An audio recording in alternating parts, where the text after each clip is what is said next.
For every $5 single donation, you can gain 50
The mics are better. It's the board turned off. It's the board turned off. That was my fault.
People will be affixing emblems of a fish on their carts and wagons. I can swim now. Okay, so I am Lillian. I am playing River. She is a sea spirit folk, Wujan martial artist, and she follows Ryujin, who's Lord of the Sea. And I'm nobody. Nobody. I'm Andrew, and DJ I Nobody. play Talk, who is a gnome illusionist. And he's got a little bit of a Celtic tilt to the voice there. Okay. And he basically seeks fame and fortune. Andy, could you bring the mic a lot closer to you, please? Okay, I was putting it back because I thought... No. I got These have a zone of about that. Okay. So get nice and I got a close. pretty heavy voice, so I thought... Yeah, but you lean back a lot too, so... True. Anyway, hi. Welcome. And joining us remotely, Katie's not here. She's back in Seattle for this week because she started a new job. Hey, awesome Katie. for her. Katie, if you want to go ahead. Hello. Hello, I'm Katie Coonan. I'm playing Moisha Turtlebone. Moisha is a dwarf, a tailor by trade. Although I've learned leather working now, so I can fix my new leather armor. Well, when it's less new. And though we're all doomed, I've decided that doesn't mean I can't be helpful. And Joe. I'm Joe Coonan. I play Fenhard Gwerion. Fenhard is a half-elf. He's an enforcer of contracts, and that requires him to have the skills of both a fighter and a thief. Sometimes he can enforce contracts, just buying and selling things, not assassin contracts. He's not that kind of contract man. He works for his grandfather, who has a weaving concern in far-off Aridia. He's the only half-elf in his family, which makes it awkward when he is hanging out with his 8 brothers and sisters. Yeah, little bit obvious.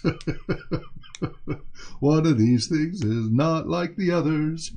And Joe, you want to do your quick little blurb about what you do?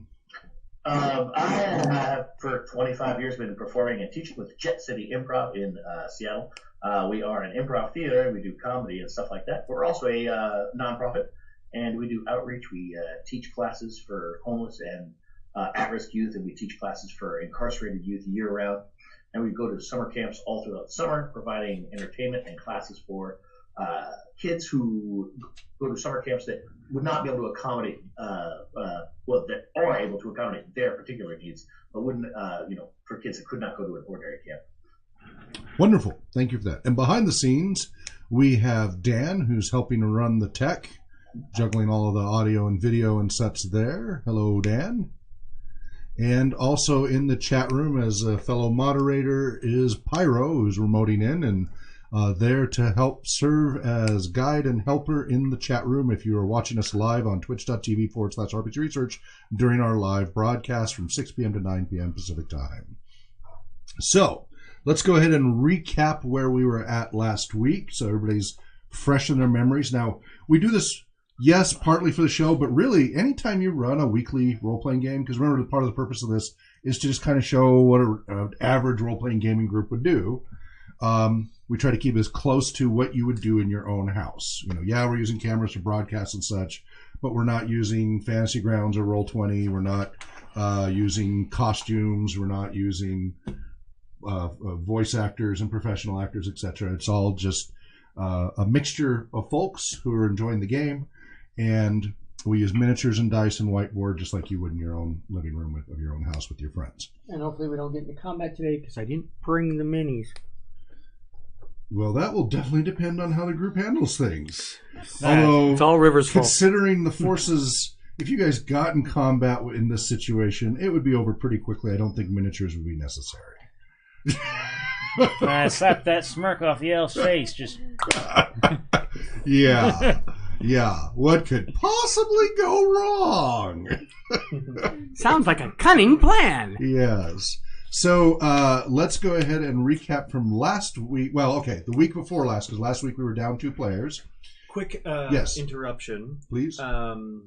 As part of the off-camera stuff we did together, everybody except you, because you weren't there yet, add 25 gold to your stuff.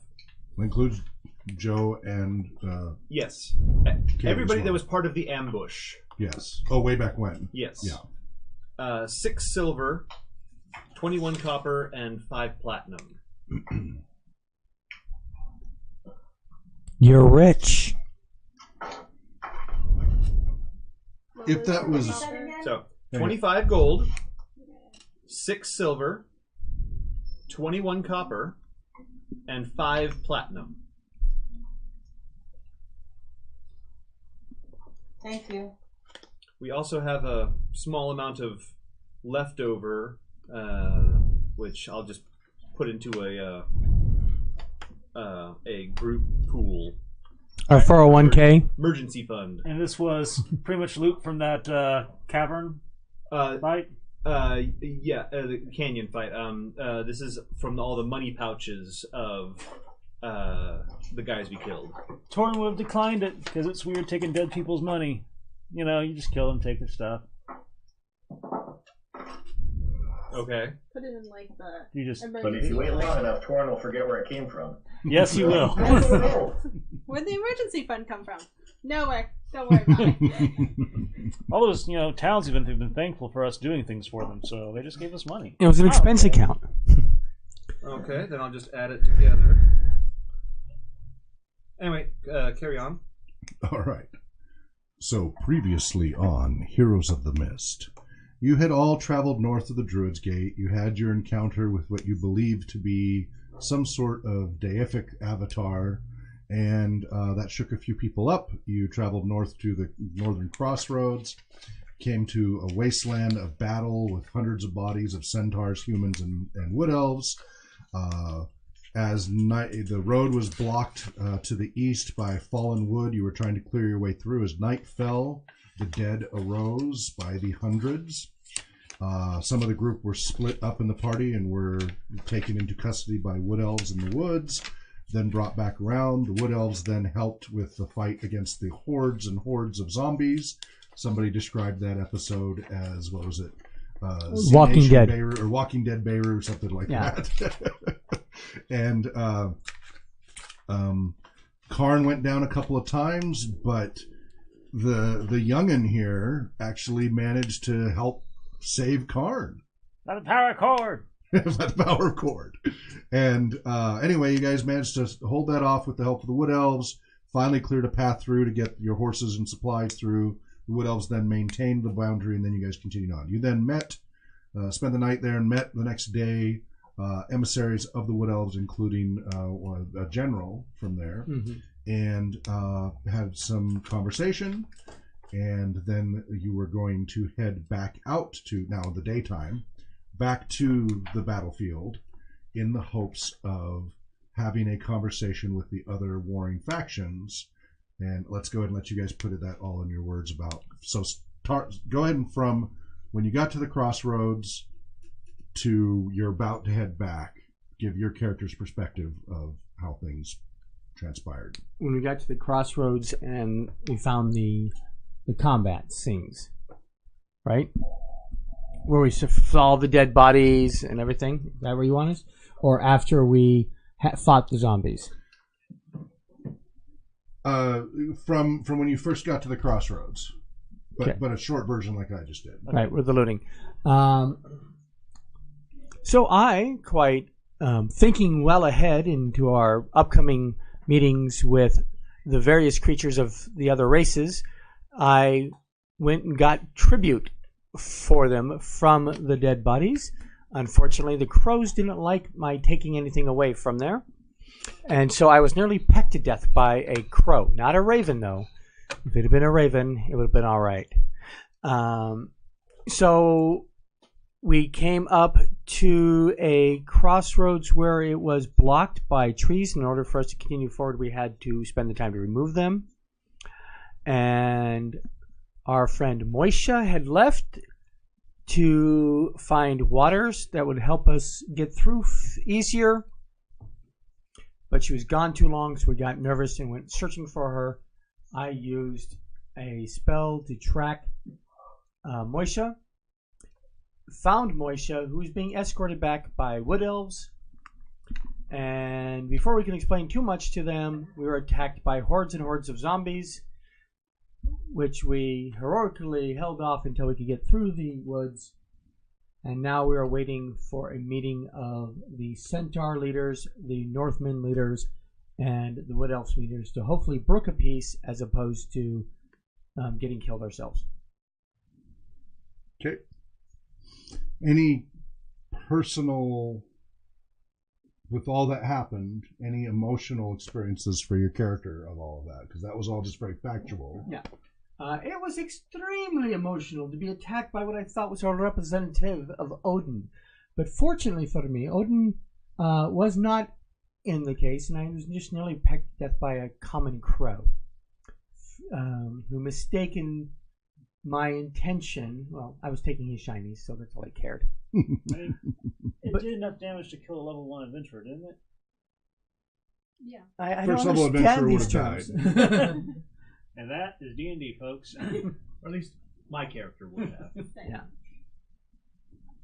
That was very upsetting and disheartening. Almost as upsetting and disheartening is the fact that I had to leave those sacred weapons behind when we were escaping the zombies. And right now I'm frustrated because I can't think of any ways to increase our odds of having a successful meeting other than the guile of my tongue, which I am new at the bardic skills, so yikes. Okay, thank you. Alright, so we come on this battlefield, right? And there's just blood and guts and bits of people all over the place. And it's like, I mean, why is he just going to run into an explosion? That doesn't make any sense. You think you just want to go around it or something. But anyways, we get through that. And of course, the elf, I mean, I get the other folk maybe, you know, up and take things from dead people, but they're just trying to kill him, so, you know, I ain't going to judge. The elf is just taking whatever he wants, and he didn't even kill these folk, and they didn't do nothing to him. So I think he's just a grave robber. But, well, maybe it's some elf tradition. He is a high elf, not one of them there, you know, dirty, thieving wood elves, but, you know. Anyways, so then we go, and that little creepy black monkey shows up again, and he's taunting me. I know it. He's been following me. He's come across, you know, hundreds of leagues. How? Shouldn't even be alive around it. But he scampered off again. I'm not sure if I should just, you know, stone him the next time I see him or not. Everyone else says I should. I guess he's a pet, and you shouldn't just kill another person's pet. No one seems to own him, so if he is not owned, are you still a pet? Well, anyways. I think you're the pet. The monkey owns you. Anyways. Night comes, and all of a sudden all the dead start getting up and shambling toward us. And Farhad tells me that, you know, I need to watch Car's back in case, you know, he gets in over his head, because he's a, you know, a brave warrior, but maybe not the sharpest sword in the box. I mean, he tends to just kind of rush in on things. So, when things are getting overwhelming, I jump in there and I lay about with my short sword. Tanaro is mighty and powerful by the fist of cord. I have slayed many a dead corpse. Can you slay a corpse? Can you do that? I don't know. Anyways, I laid him low, and we fought our way back out, and then some wood elves showed up, and I thought they were going to ambush and kill us all, but then they just took us captives, and are holding us prisoner. Okay. And then? Oh, and then I watched them, because you gotta be careful around them wood elves, and I made a new sling, too, because I lost my old one. Right, but you're no longer a prisoner at this point, are you? I mean, I'm you still think you are? I'm Okay. still surrounded by wood elves. I mean, okay. All right. They're a lot For nicer the than I last expected. time, you can put your hands down. 2 days later, they're getting tired. And do you remember your interactions with any particular characters in any way? For example, the Wood Elf General or anybody else? Well, Torn didn't interact with them, so not especially. Okay. What about you? Did you? The Wood Elf actually were willing to talk to me directly because I am also an elf, despite being a better class elf than Wood Elf. Ooh, classism. Apparently. Yeah, okay. But they wouldn't talk to the gnome. Yes. We'll get to that. Do you remember the general's name or anything? Ironcrest. Okay. Do you remember anything else notable? He was old for an elf, and Wood elves actually age, so Yeah. they only live a couple hundred years. So yeah. what else do I remember? He told us that they were going to bring out their leader. He didn't look like royalty. No, he was a military noble. He was A working man. It was like the equivalent of a knight. He earned his rank through military rank. But he was going to introduce us to their actual leader, whose name I don't remember. But he had not been present for any previous meetings because they were afraid to meet the other leaders in case of assassination. Yeah. And I said I would vouch. Right. And that we would take responsibility, even though we have no ability to back that up. But I've never let truth get in the way of the negotiations. Have a good story, yeah. And I'm not sure if I mentioned it last time or I'm going to need to mention it this time, that as a druid, and druids being true neutral, we make the perfect middleman. It helps, yeah. They tend to try to keep things more balanced. Okay. Okay. So we came across the battlefield of bodies, and River just wanted to keep going and not stop like the elf. So she was kind of a little annoyed that we're like stopping when we need to be moving because we have places to be. And then getting through the woods. River thought she could possibly be helpful, but I guess it just ended up causing more trouble. Looking for water so she could use that to help with the trees, moving them out of the way, but that just caused us to waste time with the wood elves. But I guess it turned out well because we're kind of helping them with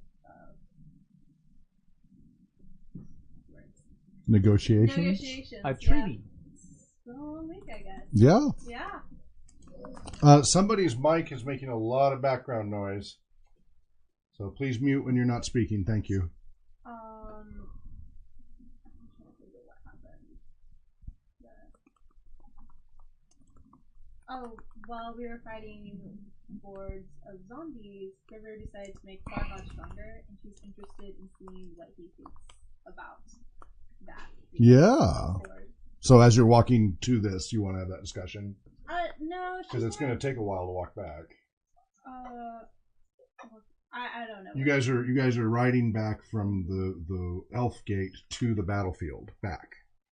She's more interested in overhearing what Farhad says about. Okay, so just keeping your ears open. Yeah. Okay. But Did you catch that, Joe? May or may not say something. Nope. Really? What'd she say? Are you not hearing anything we're saying? Only Lillian. Quiet Lillian. Huh. Yeah. Katie, are you still having trouble hearing me as well? Only Lillian. She's the only one who talks quietly. Everyone of you, the rest of you, has a big mouth. Well, no. Katie said she was having trouble hearing me. We can't hear you, Katie. There you go. Can you hear me now? Now Yes. you're loud and clear. So how is your audio reception on your end, Katie? Katie, are you hearing me?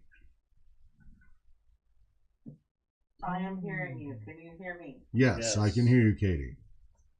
How is it? Okay, I can hardly hear anyone at the table. Apparently that's my own headset issue. I don't know how to fix it. Turn up the microphone in the bottom right-hand corner. Is that already turned up all the way? Yeah. Huh. Did you try unplugging and replugging it in? The built-in microphone. Can you open up the volume controller and... All right. While you fiddle with that, I'll let the others keep talking then. Go ahead. Anything else you want to say, Lillian, before we wrap up with your character? River is really worried about this all going wrong very fast. Yes. Yes. Yes. She's just waiting for the fight to break out. That's a reasonable fear under these circumstances. But she's really hoping someone can talk well enough. I am not worried at all. I'm terrified. All right. You guys maybe should have that conversation on the ride over. Role play a little bit of that when we get finished doing the summary here. It would be really great to have you guys kind of have your characters share their concerns, if they trust them enough, to start sharing a little bit with your comrades about how do you think this is going to go and have a little bit of that banter. Andy. All right. So talk. Well, we came across the battlefield, and that was rather unsettling. But a lesser gnome or other sentient being probably would have been a little bit nervous about it. But I maintained myself quite well, I think. Just trying to forge through. Then we came to the edge of the woods, and all of the trees knocked down. Alas, I wasn't very much use in the removal of trees, so I took it upon myself to join the search party when Moisha did not come back. Which I ended up, thanks to my trusty attack goose Freya, notice the wood elves in the trees above, and called to them to begin friendly talks. They did not wish to hear that much friendly talks, but I pressed through, and eventually they saw fit to listen to the words that I spoke. If you keep talking long enough, eventually people either stop listening to you or start, I find. And they were hesitant to hear me, but I was able to confirm a few things and get us a little bit on their good side, especially when we all joined together to hold back the dead army while we finished plowing the road for the horses.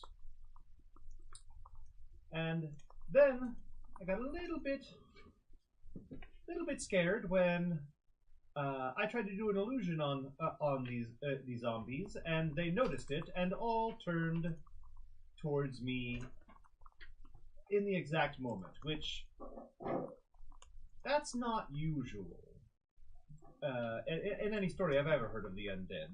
That's not very common, which I think to me and the elves lended credence that to the idea that we are being attacked from all sides by some vast conspiracy, which is not as crazy as it sounds.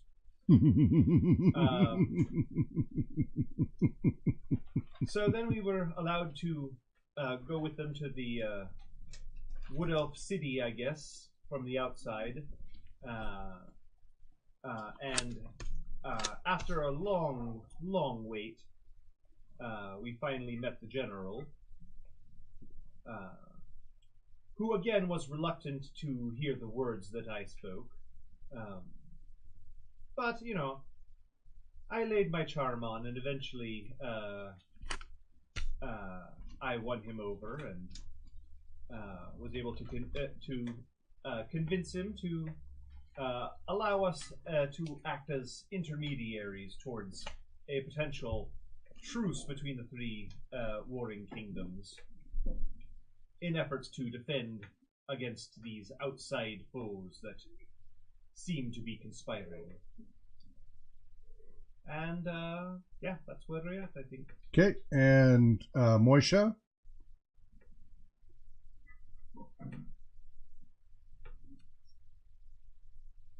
Moisha, we can't hear you. Can you hear me now? Yes. Okay. Well, River said that she needed water to help move the logs, so I went, what's going on? What kind of banging going on? Is that you, Joe?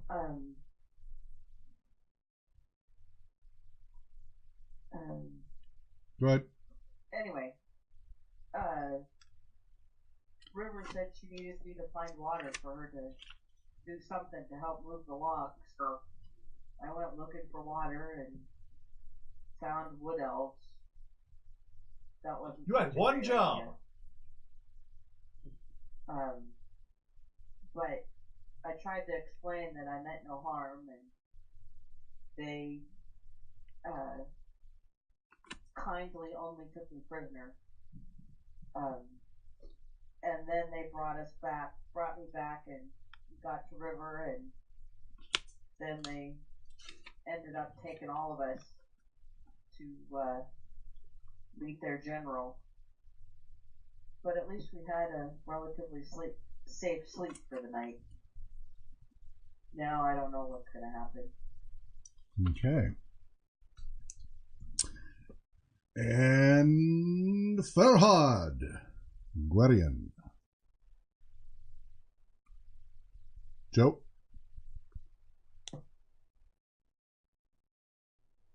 Very faintly. Apparently, whatever you did to stop the background noises killed your audio.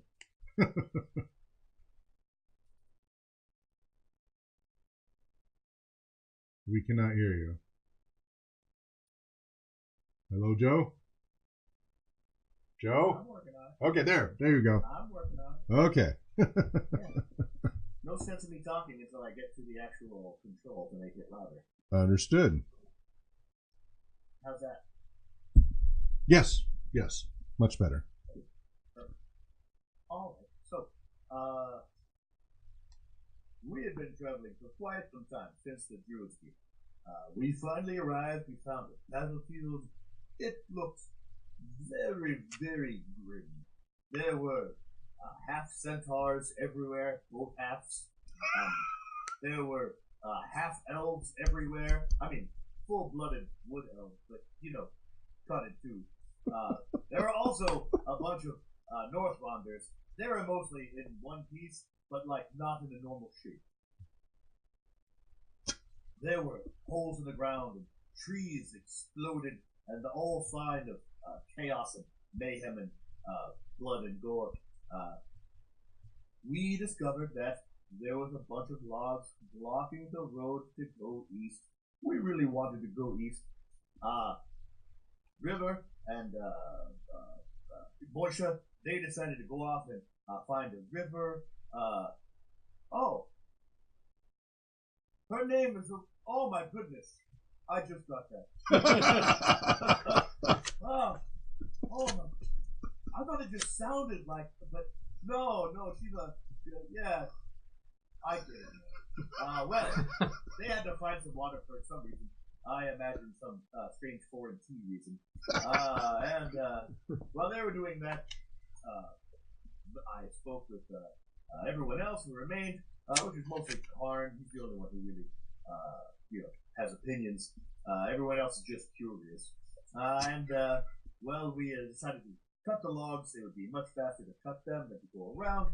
So we started. By the power of Korn, God's strength, the only God on earth who actually does things. I started hacking and slashing at those logs and cutting them in twain, throwing them around like they were small kittens. And in the meantime, while we did that, the sun started to go down. As it got dark, we heard some cries for help out in the battlefield, and I thought to myself, oh my goodness, some of those people aren't dead yet because they're going, oh. And I thought, wow, if you had cried out while we were walking, we could have healed you. But it's after dark now, and probably can't find you very well. Nevertheless, Karn, always shirking a good day's work, decided to go back towards the battle. He doesn't want to fight, no matter what kind of knight he is. He doesn't want to carry or lift things heavy. He wants to avoid all manner of any sort of bravery at all costs. So he walked away back towards the crying people, perhaps to help them, maybe to taunt them, maybe to torture them more. That seems his style. And while they were doing that, lo and behold, some undead appeared. And you know what? I have always believed that paladins, the knights of Camelot, had the power to turn the undead. But he did not have that power. No, they didn't turn. They just kept coming. They kept coming and coming. So I sent Torin off. Torin has the strength of Thor in him. And I sent him to go aid Karn, in case Karn was getting frightened, while I finished clearing the logs. And I finished clearing them just in time for everyone to vamoose safely through those logs. And only to discover some wood elves were there, waiting for us. They, I imagine, were helping on the other side.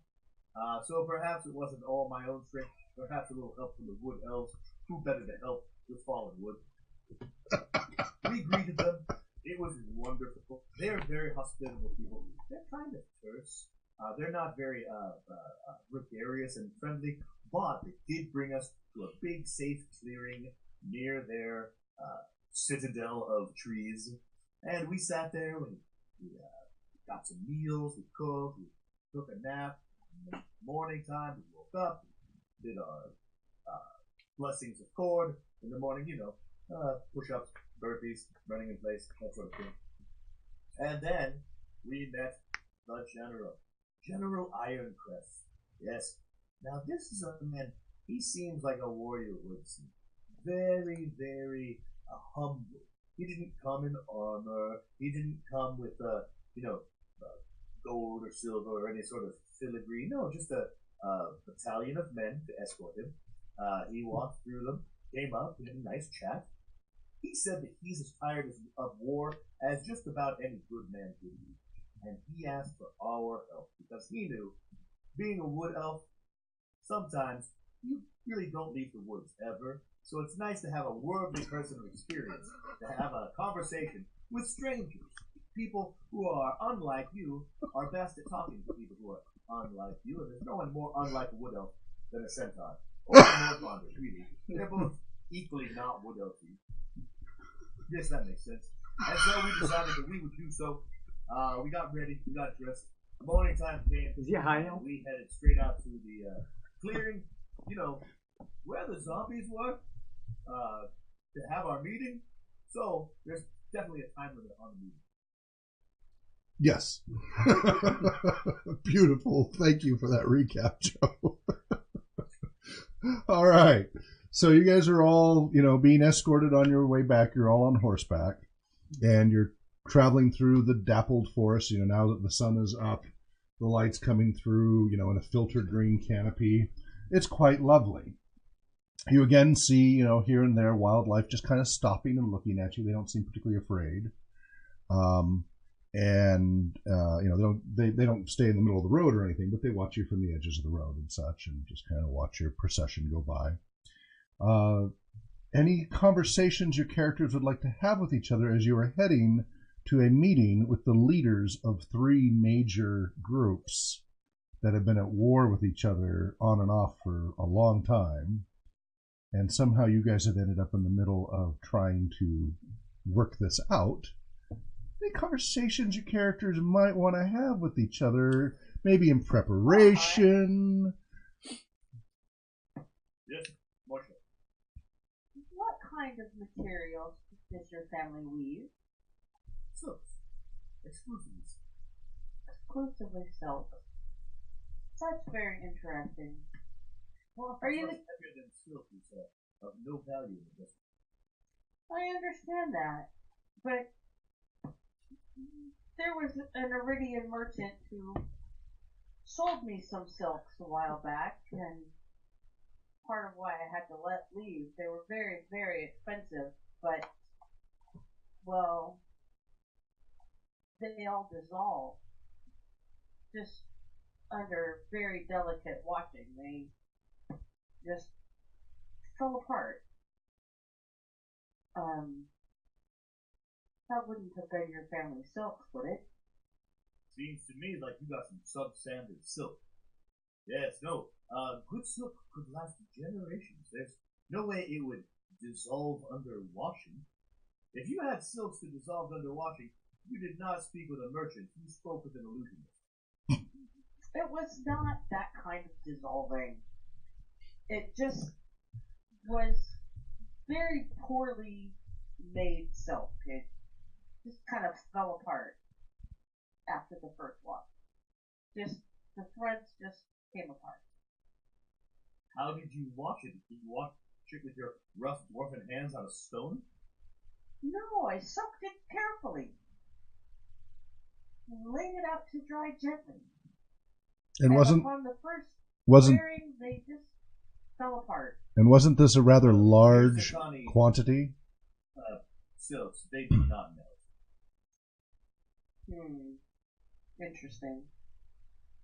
No, a good silk should have a heft to it. It should have strength to it. It should be stronger than linen in most cases. Silks are made from the tiny strands created by a larva of a moth, and when they have emerged from their cocoon, we take those tiny, tiny filaments and we pull them out all into one long strand, about the size of a man's arms reach across. Wait, you're saying that it's made of bug? What was that? You're saying that it's made of bug? Yes. Really? In this world, Torin, everything is made of bugs. You are what you eat, are you not? And that thing you eat is also what it eats, and everything eats bugs. Well, I eat plants. In my country, even plants eat bugs. Wait, plants eat bugs? That's just. Yes. I think you're pulling a fast one on me there, Farhad. Plants eat bugs. Yeah. By the way, I'd like you to stop using those outdated illusionist cliches. The illusionist union has fought many years to fight those rumors. They were spread by enchanters, you know. You can't trust those enchanters. Have more experience with that than I do, and I know that you are the type of man who could never ever hoodwink anyone, you know, ethically. And so, I take your word for it. Well, a little off topic, but back on topic. The fate of the world does anyone have responds a to us. plan for this meeting? Oh, yes. I am going to do some magic. You're gonna do magic. You know magic now? Yes. The magic of contracts. Contracts are a kind of magic that we power ourselves through the power of integrity. Well, before we get to the If you could be an contract, integrity wizard, then contracts would be your skills. well, before we get to the contract part, there'll be the negotiations, and before that, there'll be the presentations, I guess, you know, stating everybody's cases and whatnot. And I figured that with the permission of the various leaders, I could provide some images of some of the sights we've seen as we've traveled the continent, so they can see for themselves, in a way, the horrors that we've witnessed. No, I don't want to discourage you. It sounds like a reasonable plan, but you're a world-class illusionist. A man of your caliber could just make fraudulent illusions to show the people whatever they wanted. How will they know that they're true? Well, I'd be giving my word, and I'd be willing to discuss with them Sign a any. contract? Yes, I would sign a contract. Excellent. Yeah. No one can doubt your word there. We can Why take an don't you oath. get one prepped up for me while we're on our way? So, I mean, Farha, not to getting real close because those, wood elves have beards. Like, how do you know that we can trust them? I mean, there's that one that we basically saved his life and he still ran off on us like it weren't no thing. So, Well, Tor, yeah. you remember how in your hometown, Uh-huh. where you grew up, they said wood elves will eat you. Yeah. They haven't eaten you yet, Uh-huh. these ones. Yeah. So these ones must be different. They must be the trustworthy kind. Yeah. You know how city folk are less trustworthy than mountain folk like Oh, yourself? yeah. I mean, they're basically just a bunch of robbers and thieves. I mean, when you get right down to it. Yes. You have the robber and thief wood elves down there. And these are the trustworthy, good, clean living wood elves up here. I mean, they were a lot nearer than I thought. I mean, because I always heard, like, he's, like, covered in, like, mud and, like, animal poo, so he couldn't smell him coming up on you. I mean, I guess he could smell him through the snow, but everything kind of smells that way before, so.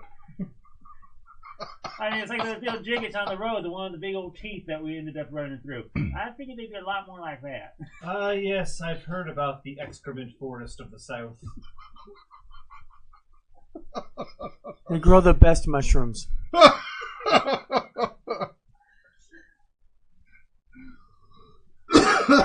I believe it's the breed of trees they have, from what I've heard. I figure you know best, Farhad. You've been all over the place. There's nothing they can gain from us by waiting to kill us. So, they must not want to kill us if they haven't. Oh, well, I guess that makes sense. All right. Unless they're trying to fatten us up first or something. Well, you think they'd give us some food then? I don't think they could fatten you up enough to make a meal. And now you see why gnomes have survived so long. I don't know. You could make a broth. You've got enough for a soup on them. I'm just saying, if I had a rabbit that size, it'd be a soup rabbit. That's all I'm saying. That'd be a pretty big rabbit. Oh, yeah, you're big for them, aren't you? Lindley, you're hearing this conversation going on. I'm terrified for the fate of the universe. And I think that a slight benefit we may have is as a representative of the druids. Is that your character's voice? I thought it was. Okay. It didn't sound very different from what you just said. I thought it was like a fair voice. Okay. You usually had it more stylized. I was thinking, as a representative of the druids, who are truly neutral in all things, that it would lead credence to our being a neutral party in this conversation as the arbitrators. Perhaps we will be able to at least keep them honest. Yes, you as a druid and me being half of what all of these people are. I'm half elf, so I'm half wood elf. I'm half human, so I'm half Northlander, and I'm half centaur, because I'm half person. So I equally represent. I don't want to know which half. I really don't want to know which half. Lindley, you're good at speaking and persuading people, I've noticed. It's more or less my career choice, yes. Yeah. Maybe you should talk the most out of all of us. I am but a lowly literist, but I can definitely try. On a related note, might I add that that perhaps Torin should keep to the back and, not say much. Yeah, keep a lookout. I got you. Yes, that's exactly. Mainly because, They don't want them wood elves sneaking up on us. I mean, yes, that yeah. too. And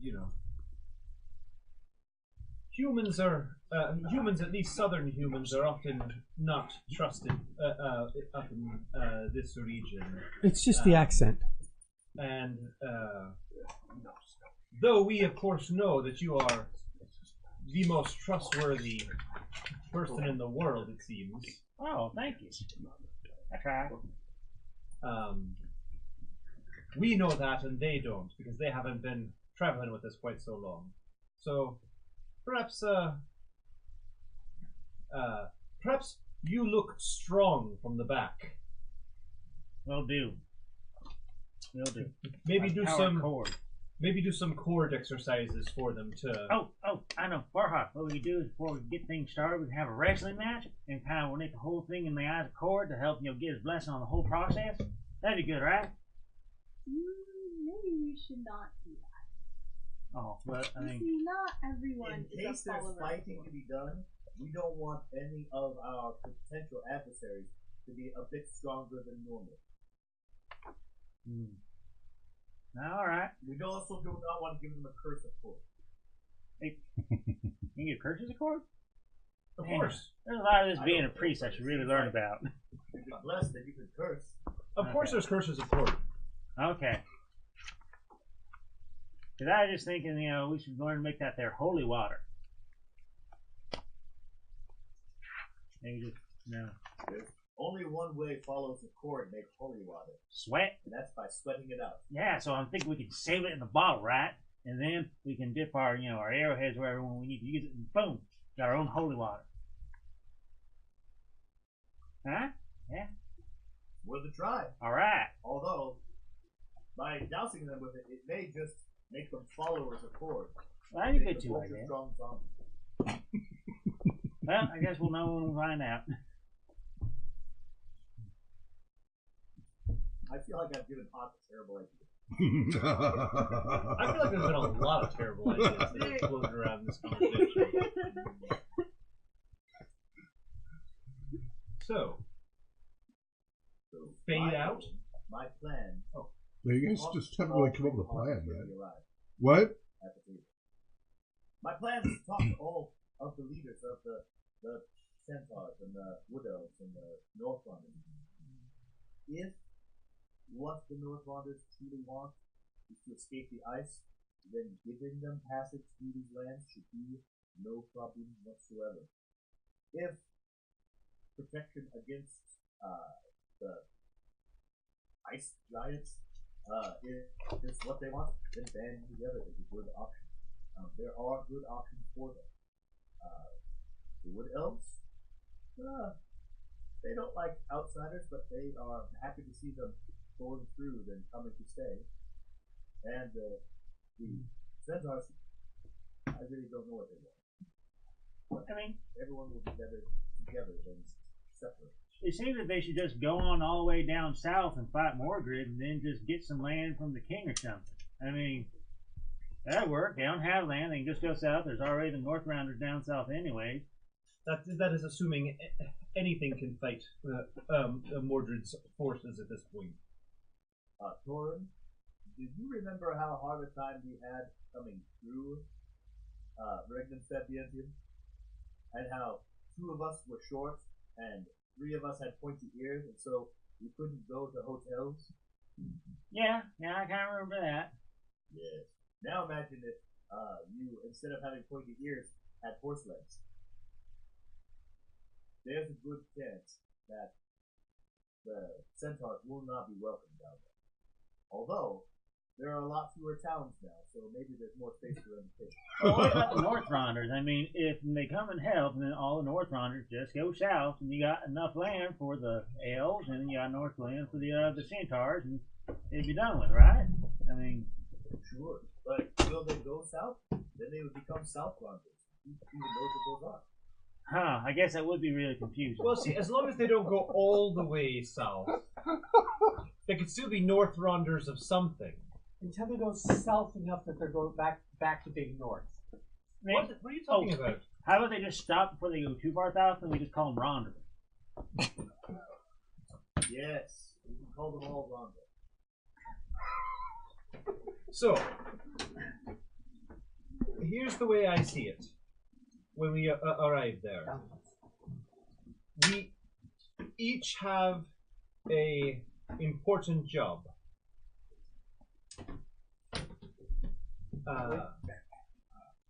Lindalay will do most of the introductions and talking. I will, with everyone's permission, use my illusions to provide a sort of visual presentation to go along with the words that the news that we've brought. Riva, you provide a extreme neutral foreign point of view, as you are not even from this continent. That's true. And therefore have very little stake in anything that happens here.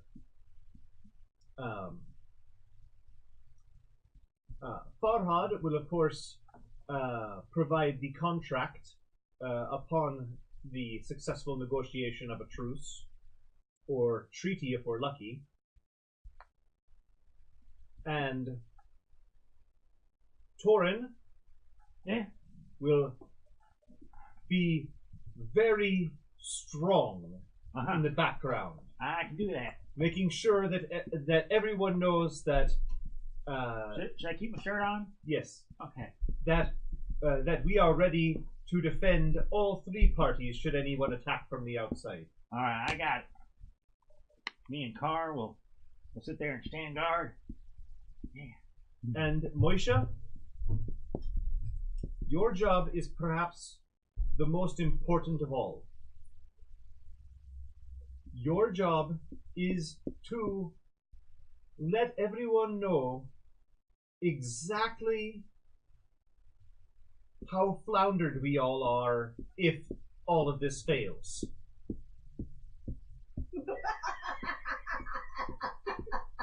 Uh-oh, a happy Moshe. I'm scared. I believe only you can fully express. My job is to keep my mouth shut. So what else don't like war? True, that is true. But should anyone doubt the direness of our circumstances, a few words from you, and I am certain that everyone will fully understand that this is a do or die for the entire continent circumstance. I can certainly remind people that we're all doomed. Exactly. Does anyone have any other ideas towards that? I think that pretty much covers everything. Well, what's Lady Daenerys, I'm sure, like, royalty or something, she could help out, right? I mean, she knows these kinds of things. Or... So, and to clarify, with her status as the most truly neutral and least to gain from all of this, would she be the final arbiter? The judge? River, What? would you take on the role of the final arbiter and judge as being the most truly neutral one here? Sure, I can do that. Okay.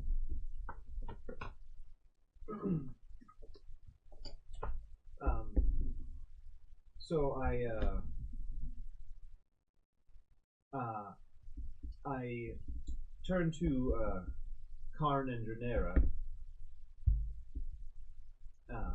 and ask, does this plan seem to Ring true? have merit to both of you, as this does hinge on our passage through this land and the completion of our mission. Do you have any suggestions or thoughts? So Dranera speaks up first.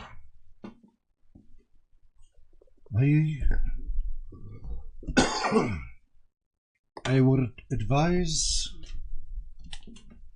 the greatest caution possible for fragile egos and generations of offenses.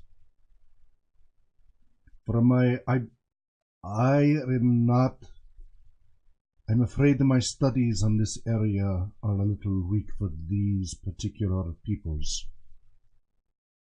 I only have Khan's guidance on what has been going on here over the generations. I'm afraid as a child we did not concern ourselves much with the politics on the other side of the dragon spine when I was a little girl. Naturally, but you do have speak wisdom, as it is important to consider the egos and long memories of the people in question. And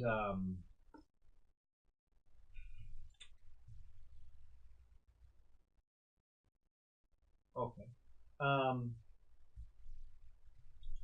And we should bear in mind to be as respectful and honoring of every name and title involved as possible without blowing any smoke. Yes, since they are already at war, it will not take much spark to reignite this fire. Should we open with a joke? What is humorous to one can be an offense to another. That's what I get a lot from my jokes. Can I roll my minuscule chance of lore to see if I know anything useful? Yep, you bet. Sir Karn. Yes. Do you have any input? I imagine your knowledge and experience of the Northronders and their culture would be most valuable, and yes, we could downplay the whole, Camelot and knighthood thing, and just focus on the Northrond side of you. Well, you see, it depends on who's in charge in this meeting. I haven't kept up to date on who the latest unifier of the tribes is. So every 5 years, we come together for various meetings between the tribes and fight without weapons, but fight. And the winner leads the tribes for the next 5 years.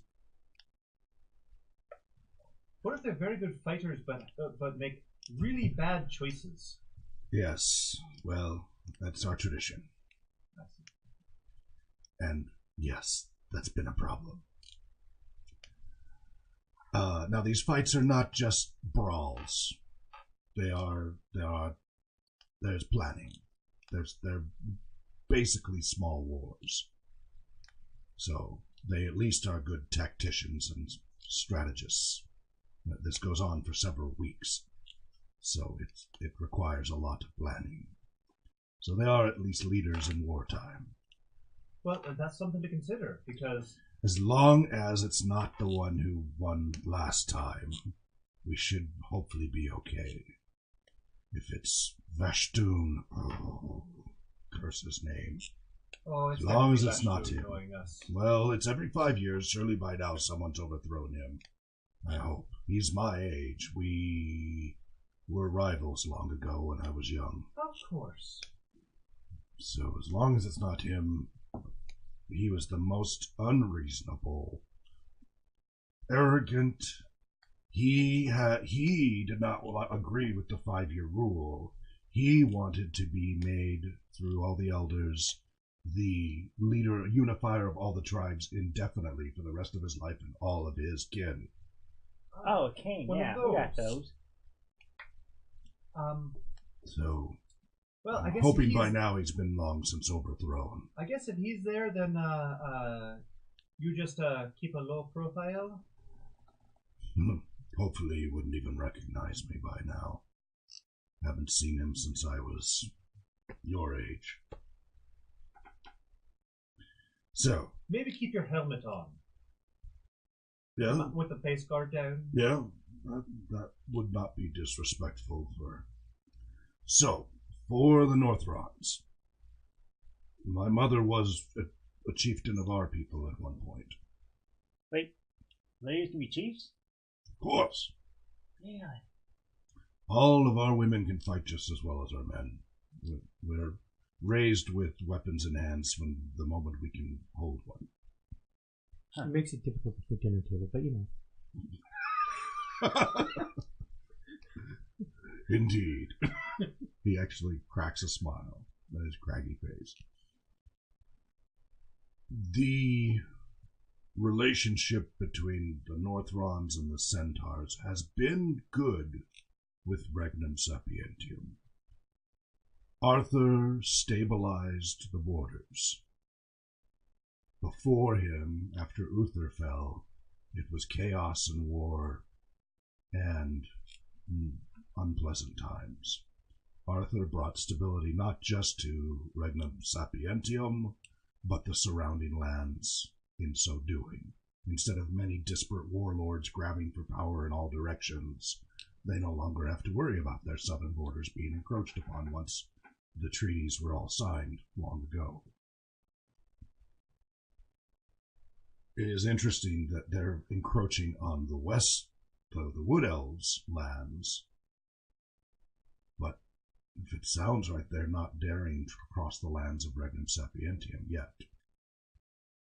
Certainly, Arthur's forces, if not busy right now, would have no trouble enforcing the boundaries, and that must be why they may not even be aware of what's going on to the south, tied up with their own problems. Which is precisely one of the things we need to make sure that we properly express to them.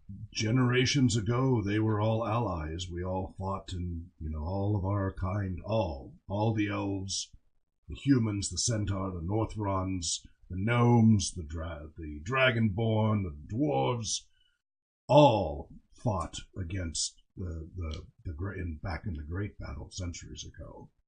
We all unified together. So at least with my connection to Arthur, such distance as it is, that should not in and of itself cause any problems, and may help. I'm not a politician, though, as you know. Yes, we know. You fought with all of those races centuries ago. I did not. No. Very valuable. I did not. Our people did. I'm not that old. I don't have the life of your kind, the longevity of your kind. Did anybody keep any evidence of these Mordredian troops? Do we have any Mordredian gear that we could show, or documents, or anything like that to show evidence of your passing? Well, I don't know about the paperwork, but oh no, we threw all that away. It had this enchantment on it, and that's why they kept sending the smelly cat around trying to find us. So we pitched it up in a full of lava. I don't know if it will come up, and I hesitate to bring this up, but as still an anointed knight of Arthur, I can make agreements on his behalf, though I would be loath to do so. Well, that's a nice little card to keep up our sleeve. But you did also say something that could be very useful. He's an illusionist. Nice of you. You were saying? Yes. You did suggest something in mentioning the skills, the tactician abilities of the Northronders. That could be very important as well.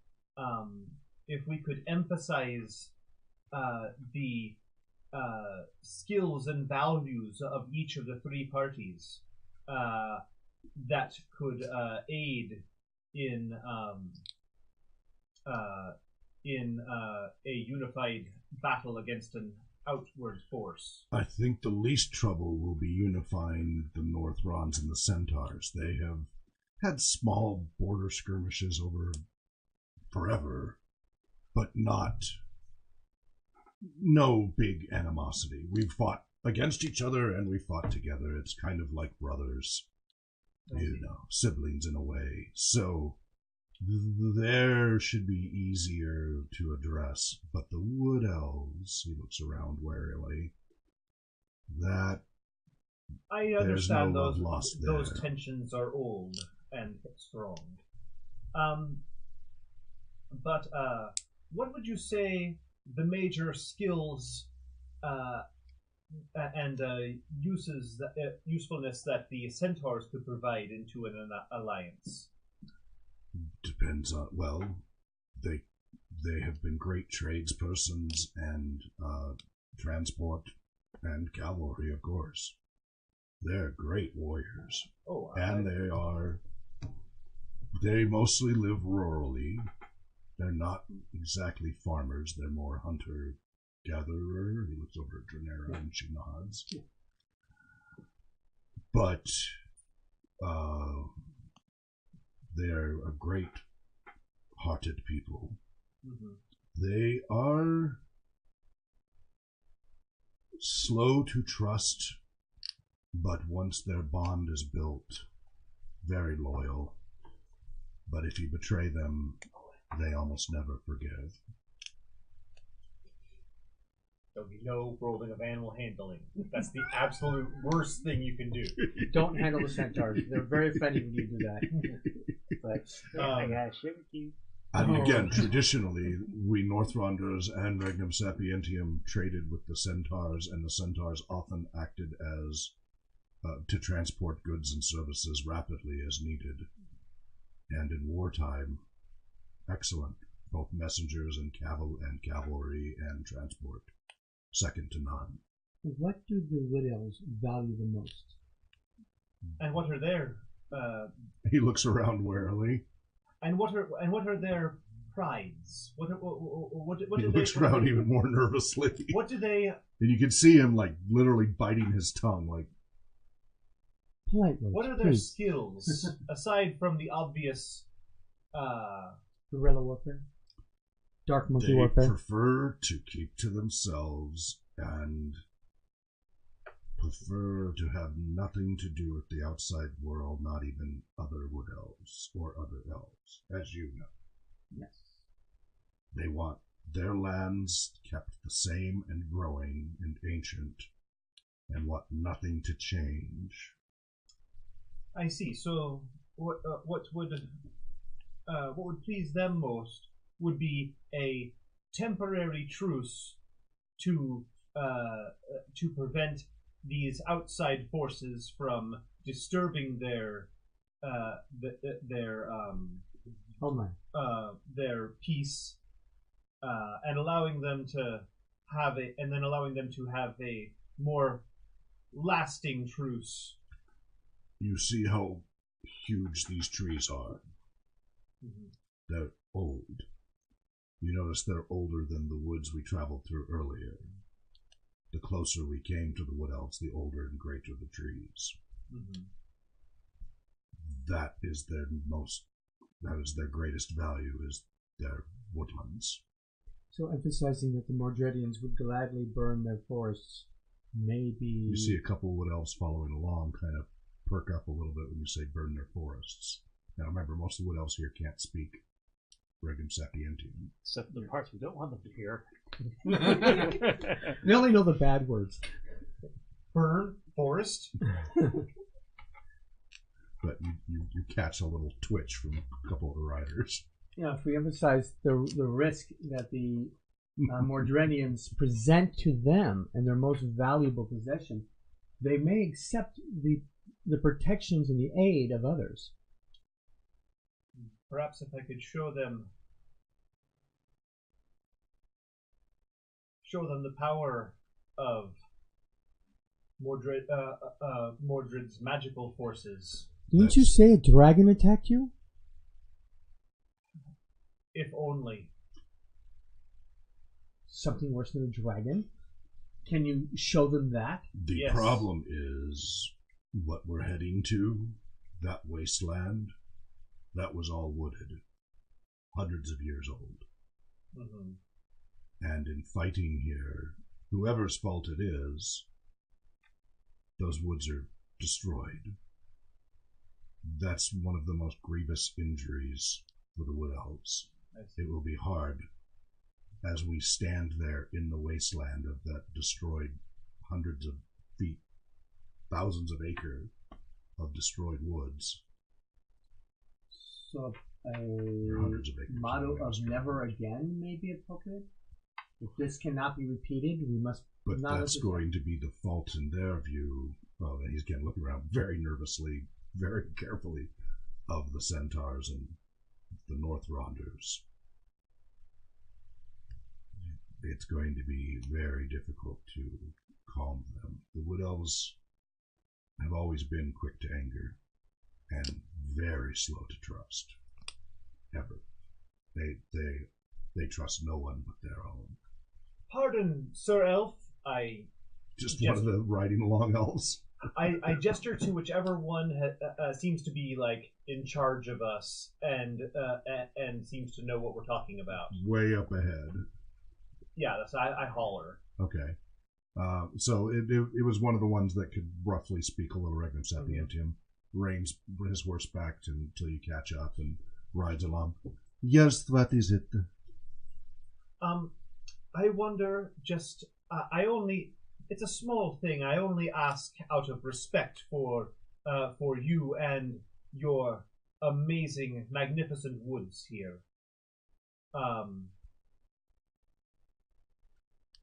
But might our young friend do a little bit of gathering as we proceed? His eyes get large.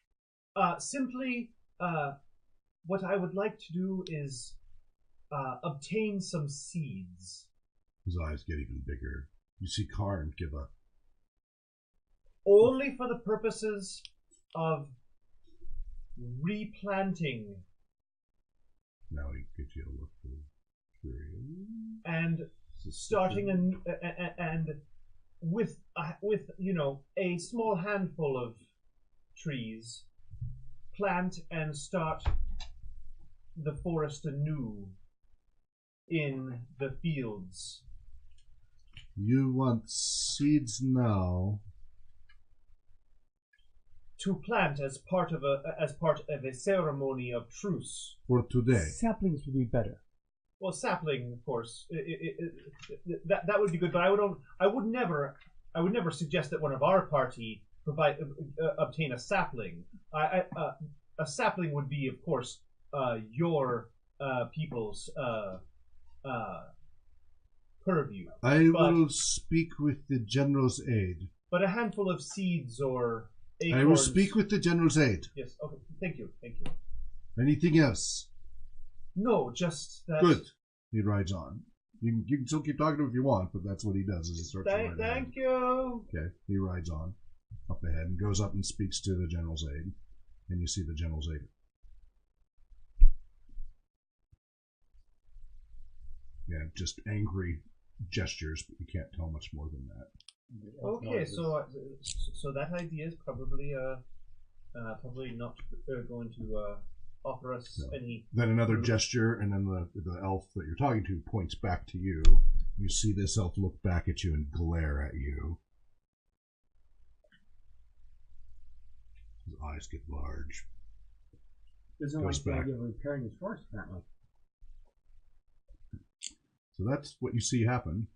Okay. What to see from there. Yeah. You don't know who the general's aide's name is at this point. All right. Anybody else? Any other conversation you want to have before you get there? So you say you felt just seeing that exchange happened. Yes, everybody saw that. We're all doomed. He thinks to himself or says it out loud? He mutters it out loud.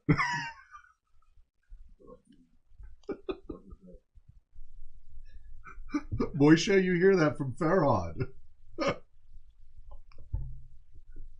Moishe nods. You hear Farhad mutter that. Talk, magician friend. Yes, I know. He runs up to talk. Remember, you're all on horseback. Right. Yes, I know. They got legs. It's done. It's over. There's nothing to talk about. We're doing a negotiation with 3 warring countries. Did you just decide to have a negotiation with a sergeant? No, I just asked for permission. That man was a sergeant. He has no say in anything that goes on here. Did you just approach him, make an assumption about his culture, and then say, "Hey, let's do this"? I asked politely, in as respectfully as I could, hoping to be enlightened by his stuff. But it's just a bad idea. So never mind. New rule for you: don't talk to the angry elves until you talk to the elves who already like you. Well, I thought that one was okay. He's been, you know, I mean, he hasn't been chatty, but he hasn't frowned it as nearly as much as most of them. I think that just changed. Oh, yes. I won't talk to gnomes and offer them, I don't know, step ladders if you don't talk to elves. I didn't offer them step ladders. Or the elf equivalent, They don't whatever need that them. is. They're elves. They can reach them. Oh, man.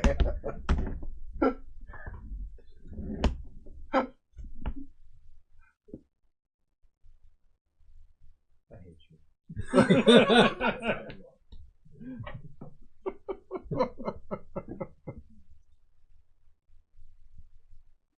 All right. Use ripen, the only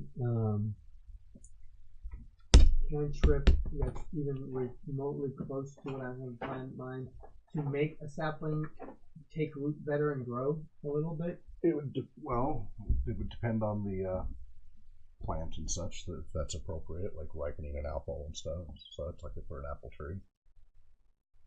Yeah, just whenever he plants, I want to make sure it sticks and shows a little magical growth.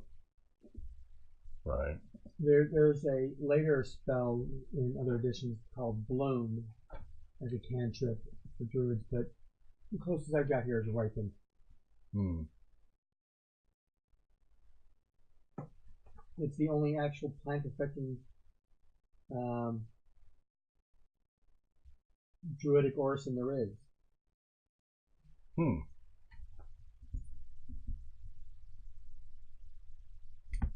It's nice to make plans. It's nice to be prepared. But let's not take any big, bold, grand gestures or actions without actually getting them to agree to do these things. It was just in First preparation. comes introductions, then comes small, very small things that everyone can agree on. After that comes bigger things that most people can agree on, and then we get to the big things. After introductions, we should just try to get them all to agree that they all deserve to be alive and have a place to live. If we can get them to agree that, then we can go to the next thing, like, I don't know, digging up the forest and planting new trees. Sure, whatever. These wood elves, there's a chance that they would never ever plant trees themselves at all. They may only allow the forest to grow wild. We don't know the customs. We have to be very careful. It is a very agricultural concept. Yes. So that's why I asked a question. Because we don't know. Alright? So I'm done. No more questions. I don't think they're going to be answering any I give from now on anyway. So Yeah, I don't really speak much common. So if there's any other questions that we want asked, somebody else will ask them, alright? Yeah. Good. Alright. Okay. Anybody else want to have any more conversation between now and your destination point? So you really felt the touch of cord upon you? Farhad wheels around and heads over to the river. River. Ignored. I just You may not remembered. have heard you. You may not have heard again. Your name means a fast lake. Your name, it doesn't just sound like a river. Your name is a river. That's why you like water so much. I just figured it out this morning. Okay, that's really great, Farhan. I'm glad you're making connections. I'm really glad you're learning something. You heard Torin say something to you. Like, so you really felt the touch of cord upon you while you was out there clearing all them woods?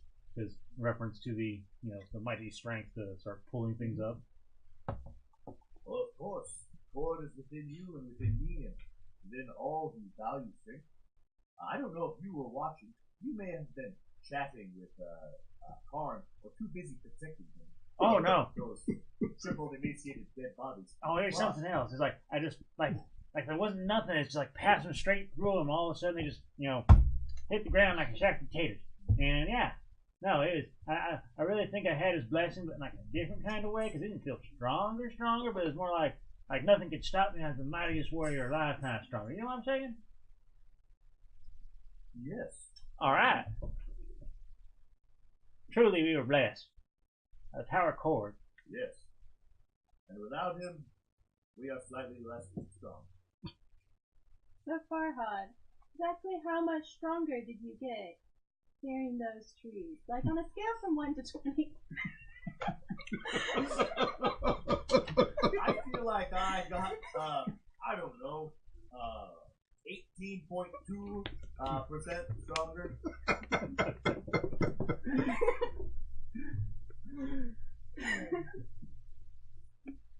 That's very interesting. Good point. Okay, I'll do that during the break. Okay, yeah. nice way to work around the metagaming question there. Nicely done. On a scale of 1 to 20 on a D20 system, how much stronger do you think you got? And he answered with a percentage. I love it.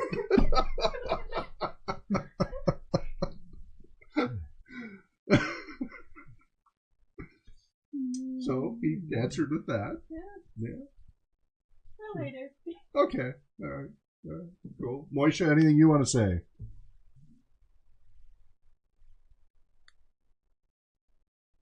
It doesn't matter that we're doomed. We still have to do this.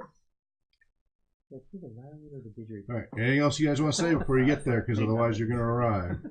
Last chance. Doom means you can't just. I'm just going to play Indeed. violin for the. But it doesn't mean it's not worth doing. Okay. So we all went to Not do the with doom. dooming.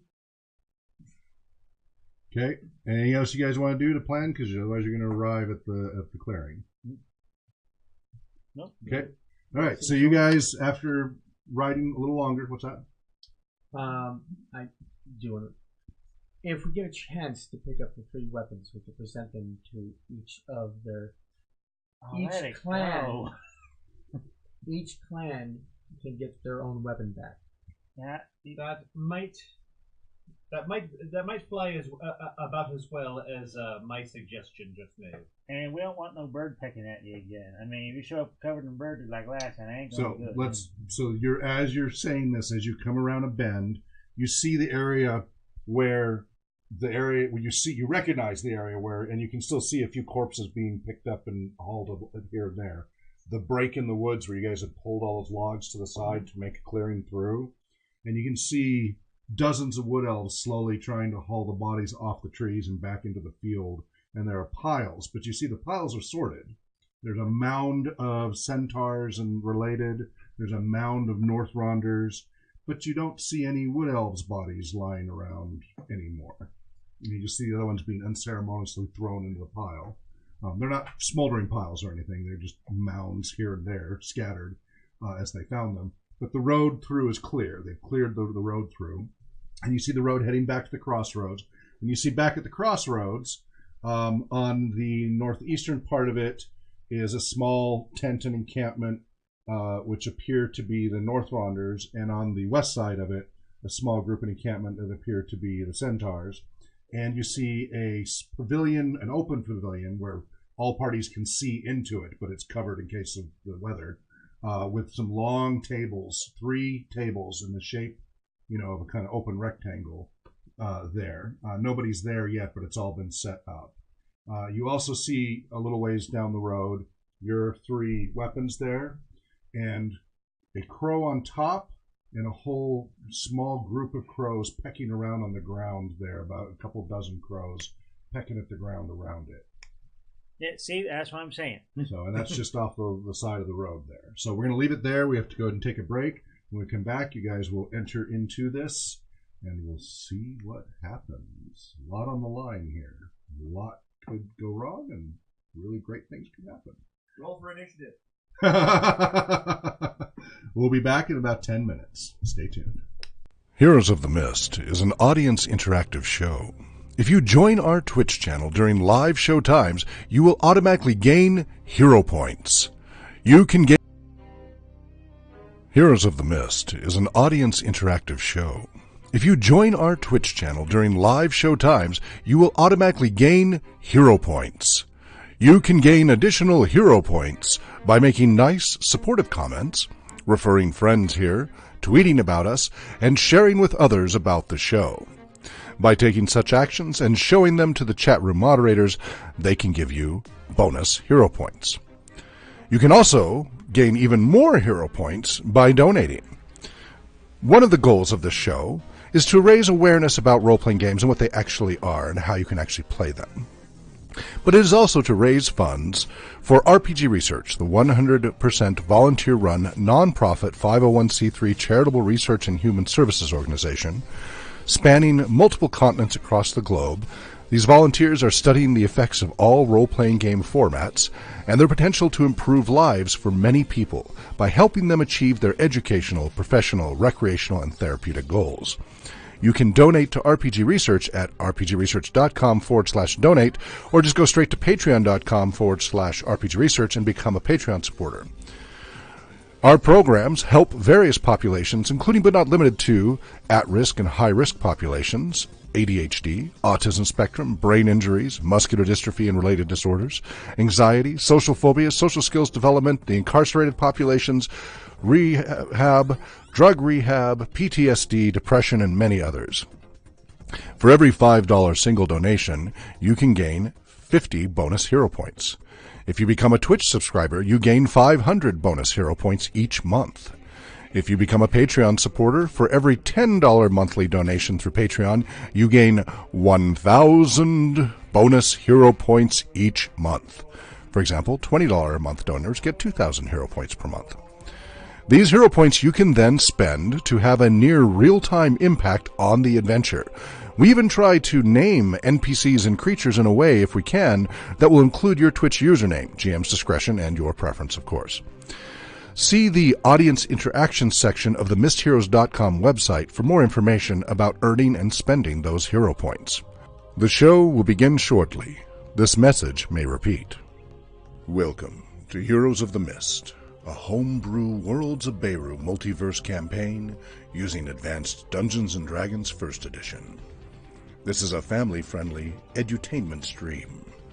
Catch us weekly on twitch.tv/RPG Research every Sunday from 6 p.m. to 9 p.m. Pacific Time. You can learn more about Heroes of the Mist at mistheroes.com. You can learn more about the Multiverse Worlds of Beirut campaign setting at beirut.world, that's BERU.world. And you can follow us on Twitter at RPG Research. This show attempts to illustrate how an average tabletop role-playing game is actually played, hoping to inspire others. We occasionally discuss accessibility, inclusiveness, psychology, therapeutic recreation, and neuroscience concepts within the context of role-playing gaming. You can enjoy the show for the entertainment value, and you can also get educational value from it as well. We discuss and represent playing a tabletop game as you would with your friends. This may include discussions about play styles, rules, house rules, and more. The show may sometimes include discussions on psychology, recreation therapy, therapeutic gaming, and related topics. We aren't using professional voice actors, cosplay, we're not dressing up in costumes, computer-based maps, or adventure management software, etc. We're using paper, pencils, dice, battle mats, miniatures, whiteboards, markers, etc., just like you would in your own home. The show will begin shortly. This message may repeat. Heroes of the Mist is an audience interactive show. If you join our Twitch channel during live show times, you will automatically gain hero points. You can gain additional hero points by making nice, supportive comments, referring friends here, tweeting about us, and sharing with others about the show. By taking such actions and showing them to the chat room moderators, they can give you bonus hero points. You can also gain even more hero points by donating. One of the goals of this show is to raise awareness about role-playing games and what they actually are and how you can actually play them. But it is also to raise funds for RPG Research, the 100% volunteer-run, nonprofit 501c3 charitable research and human services organization spanning multiple continents across the globe. These volunteers are studying the effects of all role-playing game formats and their potential to improve lives for many people by helping them achieve their educational, professional, recreational, and therapeutic goals. You can donate to RPG Research at rpgresearch.com/donate, or just go straight to patreon.com/RPG Research and become a Patreon supporter. Our programs help various populations, including but not limited to at-risk and high-risk populations, ADHD, autism spectrum, brain injuries, muscular dystrophy and related disorders, anxiety, social phobia, social skills development, the incarcerated populations, rehab, drug rehab, PTSD, depression, and many others. For every $5 single donation, you can gain 50 bonus hero points. If you become a Twitch subscriber, you gain 500 bonus hero points each month. If you become a Patreon supporter, for every $10 monthly donation through Patreon, you gain 1,000 bonus hero points each month. For example, $20 a month donors get 2,000 hero points per month. These hero points you can then spend to have a near real-time impact on the adventure. We even try to name NPCs and creatures in a way, if we can, that will include your Twitch username, GM's discretion, and your preference, of course. See the audience interaction section of the MissedHeroes.com website for more information about earning and spending those hero points. The show will begin shortly. This message may repeat. Welcome to Heroes of the Mist, a homebrew Worlds of Beirut multiverse campaign using Advanced Dungeons & Dragons 1st Edition. This is a family-friendly edutainment stream. Catch us weekly on twitch.tv/RPG Research every Sunday from 6 p.m. to 9 p.m. Pacific Time. You can learn more about Heroes of the Mist at missedheroes.com.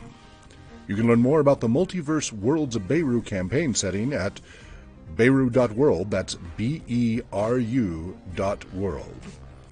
And you can follow us on Twitter at RPG Research. This show attempts to illustrate how an average tabletop role-playing game is actually played, hoping to inspire others. We occasionally discuss accessibility, inclusiveness, psychology, therapeutic recreation, and neuroscience concepts within the context of role-playing gaming. You can enjoy the show for the entertainment value, and you can also get educational value from it as well. We discuss and represent playing a tabletop game as you would with your friends. This may include discussions about play styles, rules, house rules, and more. The show may sometimes include discussions on psychology, recreation,